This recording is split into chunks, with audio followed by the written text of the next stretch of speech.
discussed in Wants and Needs, How to Spot the Pain Point in Hobby Businesses, podcast week 2, I found a pain point, a current state and a desired state, and I wanted to solve it by purchasing an activity tracker.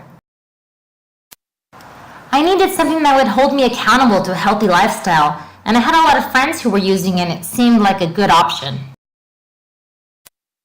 Needs can be categorized in many different ways, but during this purchase, I feel that psychogenic needs were definitely applied, especially because I was in the process of becoming a member of a culture. Part of me wanted to be part of this fit subculture and have this affiliation with healthy, conscious people. The end result? I want an activity tracker. So the search is on, the information search that is, internal and external, trying to seek personal information, what I can recount from my past experiences with activity trackers, and seeking from my friends information, reading blogs, and seeking out other resources. Internet research was my primary resource because it's convenient, easy, and gives me access to various options and can give me all the information I need. Even though it's marketing controlled information, it still provided fruitful during the process. After all that researching, I was able to narrow down my search to my Evoke set, an Apple Watch, a Bella Beat, and a Fitbit, all activity trackers. After I narrowed it down to my top 3, I had to make a list of pros and cons to figure out what I really wanted. Once I analyzed my list, it was time to call my sister to make sure that I would avoid any cognitive dissonance post-purchase.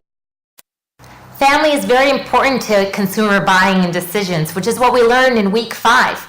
And the video played, Siblings Band Together, really touched upon the influences of siblings. And my sister was just like the example. She raised me because my parents were both working, and with the technological advances, I can phone her straight away for every decision. Nevertheless, I still suffer from selective distortion. I own an Apple laptop, iPad, and iPhone. I have a preference for Apple products because that's what I grew up with.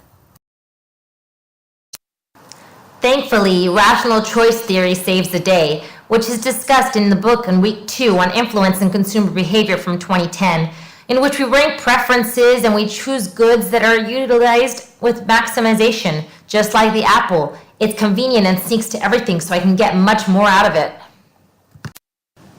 I had to go with a safe, reliable purchase and a brand that I can count on.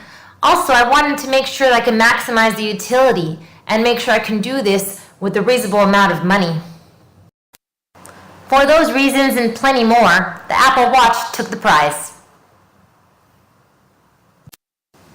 Now the next step was to make the purchase.